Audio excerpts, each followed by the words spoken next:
this the right land? And the truth is, you won't think, is that brownfield or greenfield? Because you might not recognise actually what was previously developed, and therefore brownfield, and what is greenfield and looking pretty scrubby. You will determine what is the right land to release in your area, and you will make that happen. And the intention is to multiply that through the country. This is a good example, actually, that when you get localism right down to the villages will very often vote in favour of growth because they want a few houses, because they know that their localism demands that they have some more houses, and then the district council, because of other pressures, will vote against it, and therefore the fact that it is going down to that level, and particularly if you're able to build us under the rules that it will be possible for you to be able to have some preference to people who need houses locally. I do think the localism is a crucial part. I don't see why we can't have a system under the proposal, which we will have under the proposals, which enable you to build specifically for localists, and you'll get a number of local landowners who are perfectly prepared to sell or give land at a very low price, if what is then going to happen is that you enhance the community. But if all it means is that you provide homes which in the end are for people entirely outside, not part of the community at all, and the second home phenomenon, which in our kind of area is very difficult indeed, then of course they won't make those offerings, and that's one of the things I hope the localism bill will bring out. As part of localism, would any of you or all of you think that communities in particular areas where outsiders, arguably with greater financial resources, are routinely moving in, would you advocate local authorities, councils, being given the right and the power to impose local measures to stop second homeism? Well, I mean, I quite favour more powers at the parish and neighbourhood level, and one of those powers could be to restrict at least under-inhabited homes. I think there's another part of this which you raise. I mean, I've always been quite keen on the self-build options, particularly for young people. Self-build a home, much lower costs, learn some skills while you're doing it. You can do it now in a way which means much lower water and electricity charges and so on. But often, in fact, it's the next generation up of all kinds who make that difficult in planning terms. And of course, as with all of these discussions, if you don't have access to capital, even the quite small sums of capital, then it's not much use having the planning permission. So these things intersect.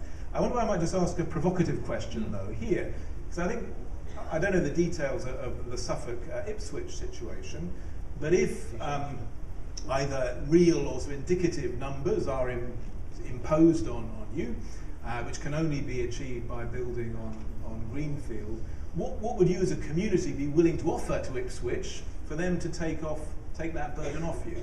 I mean, if we do enter a period of more multilateral negotiation, what would you be willing to offer? I mean, I think you need a bigger area. Currently, just wait for the mic, and we'd like to hear the answer. Go on. Sorry. Our actual rented area is now actually spread over an area called Haven Gateway, which goes all the way into Essex, goes all the way up. Sorry, it is actually probably 750,000 people. But our particular community has difficulties in not enough land. So what you really perhaps need to be taking, the district council level actually restricts development of schemes because they are within a very small geographical area. So what you really perhaps should be looking at is where is it more appropriate to build housing because of brownfield infrastructure now that they've delivered at the cheapest price. We don't do that. We come at it the wrong way around, in my view. We should be looking at where are the assets, how can we develop them, and develop them there. What we've been told on the RSS was you've got to deliver 7,500 houses somewhere in your small district. And it's been a very great difficulty for our district council. Yeah. Just think about the incentives, and don't forget that local authorities can plan together. Nothing says you have to. But I'm told your housing bonus will only run for 3 years, and currently the market is in such a dreadful state. The housing bonus gives you 6 years worth of housing benefit, matching the property over a 6-year period. It's determined by each spending review, so I can tell you it runs for 4 years minimum. Starts on the 1st of April. All right. Well, look, so I'm going to leave it there because there are lots of hands up, so we need to get around the room. So you've been patient at the back with your hand up. We'll get a microphone to you. It's on its way. Yeah, there we go.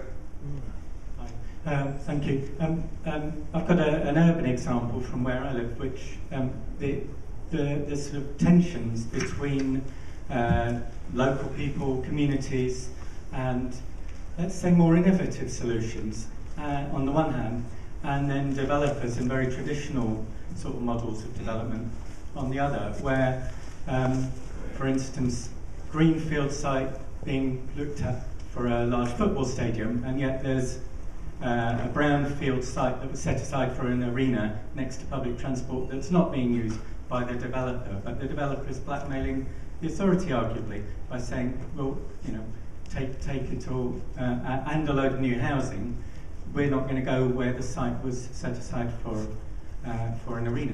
And similarly, we got clarification from the government on the issue of what the local community could do in relation to a very, very powerful retailer wanting to develop in an area where literally thousands of people didn't want the retailer to drive the independent shops out.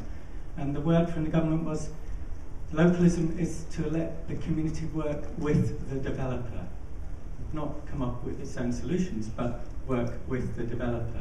So there's that incredible tension. And property owners who've left buildings derelict for years, the local authority too frightened of compulsory purchase, perhaps, to actually let something else useful come in place of blight, where there's empty housing, empty offices, empty buildings for decades on end. Yeah, well, thanks for the... Go on, Blair.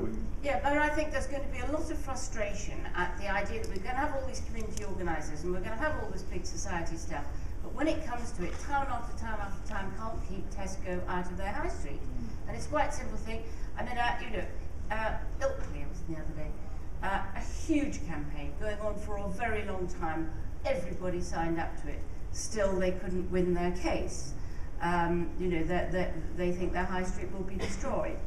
And it seems to me that real power of that kind really does have to be devolved, and referendums or whatever. But that's the point. I mean, in a way, the danger with your argument, in which you emphasise the potential dangers, as you see it, of localism, are somewhat couched on the idea that a lot of local people are apathetic, disengaged. Your sort of your totemic meeting where only two men and their dog turn up. Maybe you're just philosophically inclined to be too pessimistic about people's willingness to engage, to learn about the issues, and to take an informed decision. But what gets them going, which Cameron will find too, is against things that are happening on the whole. It's much harder to get people to say, let's all get together and think of some creative thing to do here. What could we do to improve this? Give them a Tesco, or a taking away of their local police station, or a shutting down of their library. And what are these community organisers going to be? They're going to be fighting the cuts every step of the way, trying to hold on to what they've got, which is reasonable enough. That's what really gets people going. It takes much harder community organising to get people to think proactively, constructively, and what they want next. But just at the moment, just holding on to what you've got is desperately essential. Yeah. The other thing is you do get very, very different views. I mean, I was opposed to the building of a supermarket in one small town in my former constituency, and one got quite a lot of support for that. But actually, when you went round the doorsteps, there was very significant support for that supermarket. Now, all I'm saying maybe is, local but all the noise was the other way, and therefore, although I am wholly opposed to referenda on a national basis on any grounds at all, it seems to me that local referenda, where you do have a relatively small community that actually does make that sort of decision, is a very sensible way forward. Yeah, I can see the merits, but I can also see it could lead to sort of incredibly time-consuming and somewhat chaotic, planning processes where you've got to wait for convoluted decisions, and the vote's so close you've got to have a recount, and I don't know, couldn't it get awfully... Well, that's why you focus on the plan, and the community voice needs to be heard in the plan making rather than trying to do it on the individual application. There you go, right. Okay, let's try and squeeze a couple more in before we all have to go. So there's two gentlemen very patient with hands up. Let's try one then the other. I'll tell you what, let's take 3 or 4 comments, and we'll try and retain them, and then we'll deal with them quickly at the end. So you, sir, first, and then we'll move on. Ben Davis from Coastal Housing down in Swansea. Is there a danger, does the panel think, that the localism agenda will skew participation in the decision-making process towards those with better resources and better knowledge of it. Yeah, all right, good point. We'll address that. So, behind you next, give us your point or comment or question. Oh yeah, Dave from Sancroft Housing Co. We house 150 people in London. We've got biomass, solar thermal. We've completely retrofitted most of the technologies in this building with no government funding whatsoever, and rents about half national average. I was wondering, asking Richard what he thinks he's going to do to encourage the cooperative movement, and what is the status of the Conservative Cooperative Association at the moment. I didn't know there was such a thing. Conservative cooperative. I always wanted to stand cooperative. I've never understood why I couldn't do that. Right, look, we've got a lady over here. And then one more lady here, and then we'll have to cease floor comment and get some quick reactions. Thank you. It's been one of the themes of particularly John Gummer, I think, that we shouldn't be using brownfield sites. You shouldn't be using greenfield sites until we've used up brownfield sites. But of course, any developer will tell you that a brownfield site takes a lot of cleaning up, and in order for it to be a level playing field, equally attractive, someone's got to pay for those clean-up costs. Where's that money to come from? The other point I want to make is, if a community under localism were to agree with a local farmer that a certain field or white zoned land should be made over to housing, and the planning use should be changed, what is to stop that farmer from selling it off then to the highest bidder and making a clean windfall? Yeah. All right. Well, thanks for that. We'll just very briefly take one more comment, and then John's going to answer those 2 points, and then John has to scarper, and we'll be following him soon after. But Madam, give us your point or question. Yeah. Okay. I like localism if it's the good localism that was mentioned earlier, and I like radical change as well. But I fear that it will make things more unequal for many of the reasons that we've discussed, and probably picked up on that. I feel that Cameron's big society going along with localism would have a lot more credibility if he was as committed to narrowing the gap between different places, which was part of the previous government's policy, and I notice has kind of disappeared.